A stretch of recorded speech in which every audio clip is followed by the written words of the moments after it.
नमस्कार साथियों, मेरा नाम है संदीप गुसाई। आज हम उत्तराखंड के पौड़ी गढ़वाल ज़िले के जो एकेश्वर ब्लॉक है और कुरारसियों पट्टी के एक गांव बडोली में आए हैं। बडोली एक बिल्कुल रिच पर बसा गांव है, यानी एक चोटी पर बसा गांव है। अधिकतर लगभग सभी लोग यहाँ पर ब्राह्मण परिवार रहते हैं। किसी ज़माने में इस गांव में गजब की रौनक हुआ करती थी, लेकिन धीरे धीरे पलायन की ऐसी मार पड़ी कि लगभग अब केवल 20% ही लोग इस गांव में रह गए होंगे, और जो रह भी रहे हैं उनमें केवल बुजुर्ग जो महिलाएं हैं और पुरुष हैं। लेकिन इस गांव की एक खासियत है, वो खासियत आप वीडियो में देखेंगे कि कैसे ये गांव जो है हमें सीधे राजस्थान ले जाता है। वहाँ की जो वास्तुकला है, वास्तुशिल्प है राजस्थान का, उसकी झलक इस गांव में दिखाई देती है।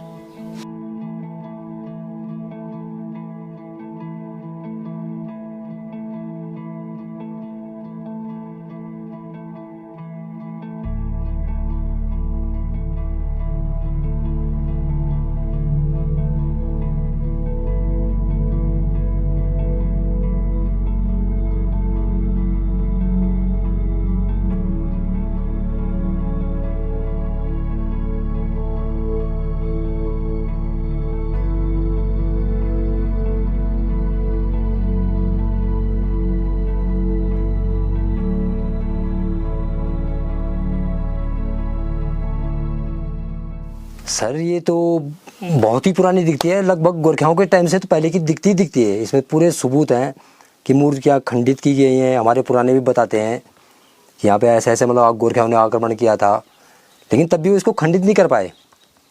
तो ये कम से कम मतलब काफ़ी पुरानी तो है ही है, मतलब 400-500 साल मान के चल लो आप। तो इसको संरक्षित का जो सवाल है, अगर संरक्षित नहीं हुई तो ये बहुत जल्दी हम इसको खो देंगे। वो आप इसकी वीडियो कवरेज कर चुके हैं।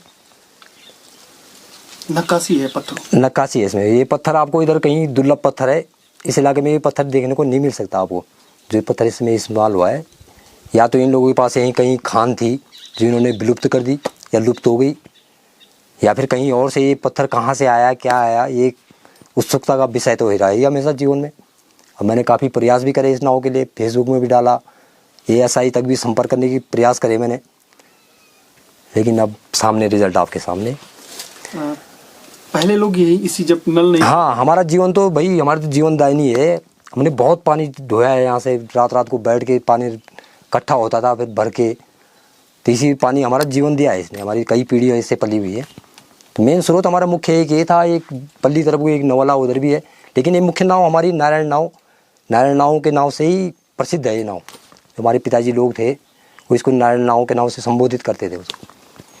इस साइड पे पानी की जल स्रोत मिलना बहुत मुश्किल होता है, क्योंकि है तो चोटी पे एकदम, हमारा गांव चोटी पे बसा हुआ है, और यहाँ पे जल स्रोत है वो भी 12 महीने पानी मतलब एक समान रहना, ये आश्चर्य तो है ही इसमें।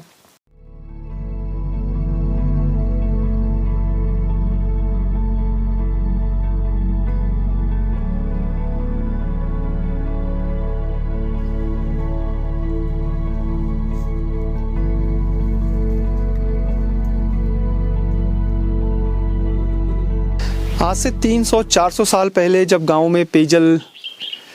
गांव बसे तो सबसे पहले गांव के जो भी लोग, जिन भी गांव को बसाया गया होगा, सबसे पहले उन्होंने अपनी पानी की व्यवस्था की।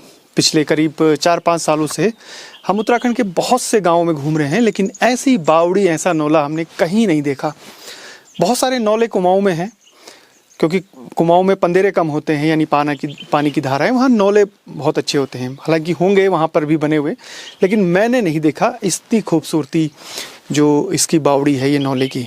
कितनी नक्काशी बनी हुई है, हाथी घोड़े बने हुए हैं, तमाम कलाकृतियाँ हैं, भगवान के चित्र बने हुए हैं, जगह जगह इस तरह के पिल्लर बनाए गए हैं। और इसके अंदर पूरी एक तलैया है पानी की, जिसको हम नौला कहते हैं, बावड़ी कहते हैं। बडोली गांव की यही खूबसूरती है, यही खासियत है कि इस गांव में आज भी जो उनकी विरासत की बावड़ी है यानी नौला है वो संरक्षित है। हालांकि इसके ऊपर रोड बनने से बहुत मिट्टी पत्थर गिरे हुए हैं और ये कभी भी गिर सकता है, लेकिन आप सपोर्ट देखिए कितनी मुश्किल से कलश बने हुए हैं और ये कलाकृतियाँ बनी हुई हैं। पत्थरों पे कलाकृति बहुत मुश्किल होती है। ऐसा लगता है कि हम किसी राजस्थान के किसी गाँव में हैं और वहाँ की बावड़ी को देख रहे हैं। और इतने बड़े बड़े विशालकाय पत्थरों को तराश कर पहले तो इनको ढूंढा गया होगा, लाया गया होगा यहाँ पे, और हर तरह की कलाकृतियाँ हैं यहाँ पे पत्थरों को तराश कर। और बावड़ी आज भी सुरक्षित है, बस थोड़ा सा इसका संवर्धन हो जाए बिना सीमेंट के, तो ये एक आकर्षक स्थल बन सकता है। बाहर के लोग जब इस बावड़ी को, इस नौले को देखेंगे तो काफ़ी खुश होंगे। दूसरी बात बताऊं कि जो बडोली गांव है वो समुद्र तल से लगभग 1600 मीटर की हाइट में है, और जो रिच पे गांव बसे हैं वहाँ सबसे बड़ी संकट पेयजल का ही था। तो आप सोचिए कि इनके पूर्वजों ने कितनी मुश्किल से ये पहले तो पानी की धारा खोजी होगी, जल स्रोत खोजा होगा, उसके बाद इसको तैयार किया गया होगा, और यही इनकी जीवनदायिनी नौला है। यानी इस गाँव का पानी आने से पहले यही एक स्रोत था, और एक स्रोत और भी ऊपर है। पहाड़ों में अमूमन क्या होता है, जो ऊपर धार में बसे इलाके होते हैं, जंगल होते हैं, वहाँ से नीचे पानी सरसते हुए नीचे के जो गांव हैं वहाँ पंदेरे में पानी निकलता है, या छोटी छोटी जलधाराएं निकलती हैं, और वो छोटी जलधाराएं फिर नदियों के, छोटी नदियों का और फिर बड़ी नदियों में शामिल होते हैं। पर ऊंचाई के स्थानों में इस तरीके के जो पंदेरे या नौले या बावड़ी मिलना आश्चर्य की बात है। इसके ऊपर कोई खास बड़ा जंगल भी नहीं है, तो फिर आखिर पानी कहाँ से आता है और कैसे इनके पूर्वजों ने इसका पता लगाया होगा।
पहले तो जो पुराना कल्चर है हमारा, यहाँ पे काशी नाम से ही पुकारा जाता था गाँव। प्रत्येक घर में 2-2, 3-3 पंडित थे, नामी पंडित थे। हर वाले भी जो है मतलब हाँ काशी नाम था इसका, लेकिन अब सब चले गए, सब बुजुर्ग कोई है नहीं यहाँ पे, और बाकी हम ही लोग हैं जो भी हैं।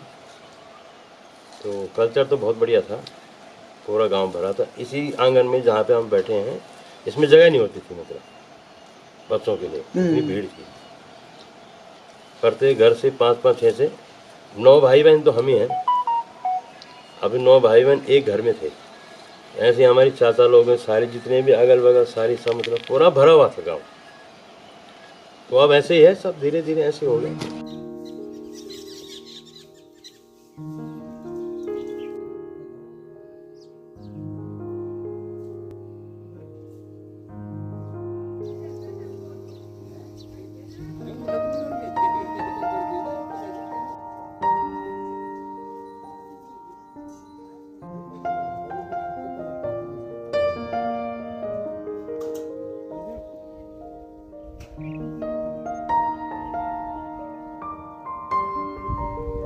बढ़िया चल रहा है फिर तो।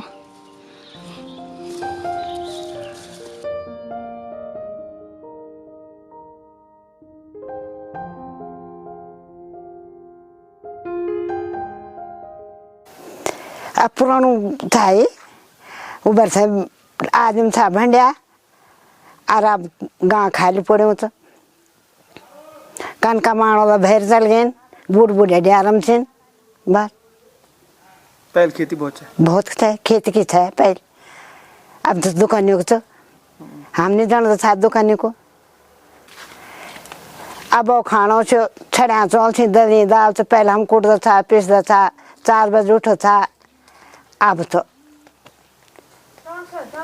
आप दगड़ कुकुरेन मी जगह बोरानी तो हाँ छोटा छोटा थे नाती हाँ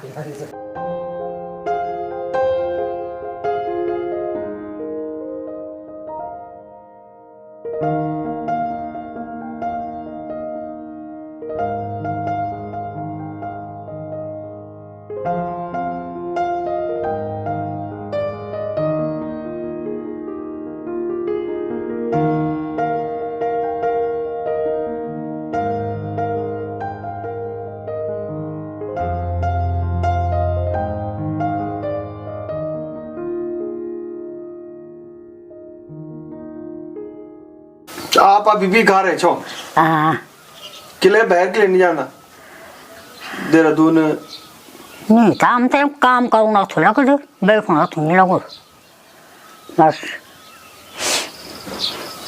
आप पढ़े का तो कर आप पढ़े तो मर आते हैं पार था ही पर अब कुछ नहीं वही टाइम पर वही टाइम अब पहाड़ कन के पार दिल्ली आने स्कूल में दिल्ली रहने था हम मेरे पिताजी ने दिल्ली रहने था तो वो रहने था हम हाँ तो ब्याह को नहीं हम घर हम तो मेरे ब्याह हुआ सब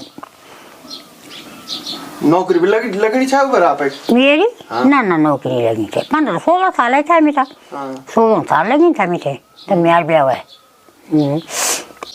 पानी भीतर पिताजी भेज रहे इधर थे तो मेरे बाल ना मैं घास सिखाया डूल मेरे बाल में सारे गाँव को पर मैं लूँ निकने नहीं बने मेरे फॉर्म नहीं बनू तो मैं मास्टर बस तो वैसे नहीं पढ़ो है ना ना नहीं का कोई तो ब्याह हो गया तो वही तो क्या कहीं पढ़ाना जब वो सास सही सास जी मेरे कमजोर था सीधी साइज थी बस आता ये छाए मास्टर लग गया था मतलब घर कोई धंधा फर उलझ गया और गोर और भैंसा और बौद और पड़ी ना और लोगों खेती भी घास करना बांध कारा और तब बेटी बेटी ना बेटू में भी करा काम स्कूल पारूँ बाबा मोल धोरो पार धोरा रोल वक भी था हमारा पुंगड़ा इन्हें सीना डोन मुँह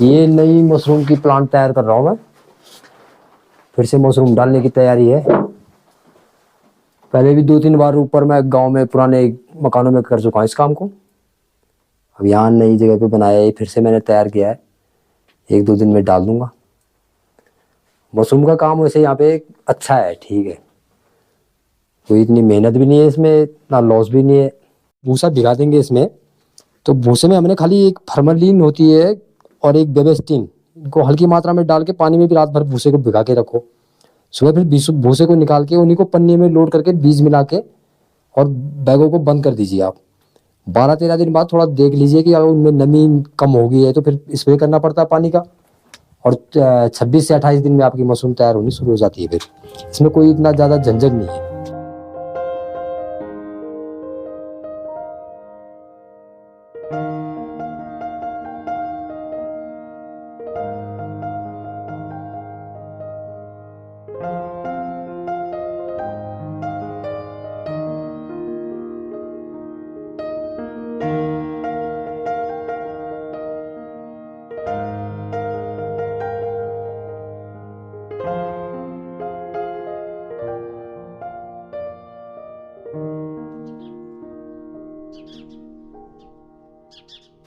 सोचिए आज से करीब 40-50 साल पहले जब शिक्षा का स्तर बहुत अच्छा नहीं था, तब इस गांव ने कई शिक्षक दिए और इस गांव में शिक्षा का स्तर भी बहुत अच्छा था।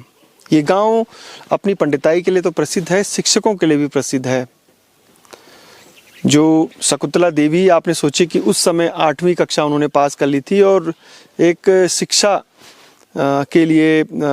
के लिए उनको कहा गया कि आप आवेदन करिए, लेकिन वो आवेदन उन्होंने नहीं किया। ऐसे बहुत सारी महिलाएं इस गांव में हैं। दरअसल ये जो गांव है ये गुराड़सियों पट्टी में है और पट्टी आपने पहले भी हमने आपको समझाया है कि जो उत्तराखंड में पुराने समय में जो प्रशासनिक व्यवस्था थी उसमें गांव थे और गांव के एक पूरे क्षेत्र को पट्टी कहा जाता था और उसके बाद फिर परगना आता था। तो ये पूरा चौंदकोट परगना है और राजाओं के समय यानी जो श्रीनगर गढ़वाल के परमार वंश के राजाओं के समय चौंदकोट परगने की एक अपनी खासियत थी, क्योंकि इस इलाके के लोग वीर जो भूमि है ये कही जाती थी और तीलू रौतेली भी इसी गुराड़सियों पट्टी में है। आपका जो ईड़ा मल्ला है वो इसी परगने में आता है, चौंदकोट परगना। काफ़ी बड़ा चौंदकोट परगना है ये। जैसे बधान एक परगना है, जैसे बारासियों एक परगना है, देवलगढ़ एक परगना है। ऐसे बहुत सारे परगने थे जिनके अंदर बहुत सारे जो पट्टियाँ आती थी।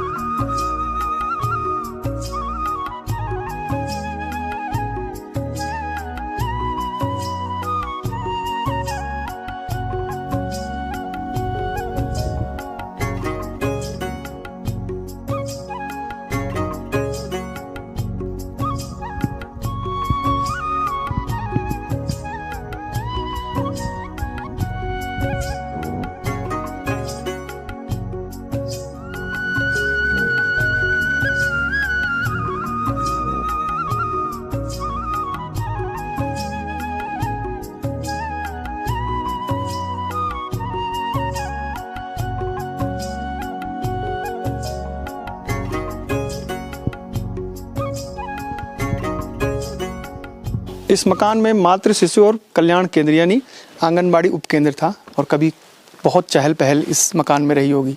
दिखने में भी कितना खूबसूरत है। बडोली गांव में से बहुत सारे पुराने मकान अभी भी मौजूद हैं और सबसे महत्वपूर्ण यहाँ की बावड़ी यानी नौला, जिसे हम गढ़वाली में कहते हैं, जिसका आधार इस गांव का वही बावड़ी थी। दरअसल बडोली एक रिज पर बसा गांव है और सड़क बहुत पहले आ गई थी और जो चौंदकोट जनशक्ति मार्ग है इसी गांव से होते हुए गुजरा। यहाँ के लोगों ने उसको बनाने में भी महत्वपूर्ण भूमिका निभाई। कभी पूरे इलाके में इस गांव की अपनी एक धाक थी जो अब कम हो गई है, क्योंकि बहुत सारे लोग यहाँ से नौकरियों की तलाश में निचले इलाकों में पहुँच गए हैं। ये कहानी आपको कैसी लगी हमें ज़रूर बताइएगा। फिलहाल संदीप गुसाई को इजाज़त दीजिए। जय नंदा, जय हिमाल।